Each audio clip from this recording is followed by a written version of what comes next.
I'm here today with my good friend Les Moir, and we're here to talk about a very important book that you've just written, Missing Jewel. Yeah. What is the missing jewel? In 1961, A.W. Tozer, he said that worship is the missing jewel in the evangelical church. And I wanted to write the story of how the jewel of worship was restored to the British church. And then the overflow of that was that it became a light to the nations.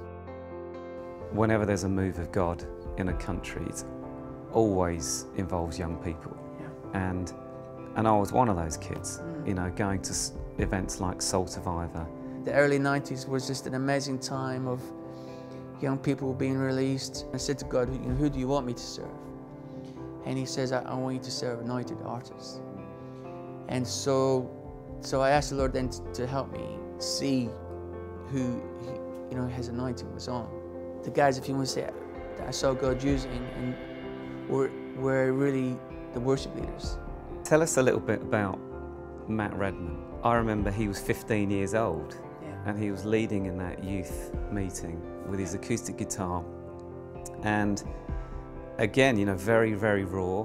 The amazing thing about Matt was that he just had this heart of worship. The story about him and Mike, you know, where Saturday evenings, they would just spend Saturday evenings worshiping God together.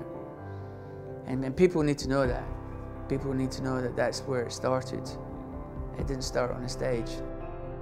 I mean, the amazing thing is those guys didn't want to be famous.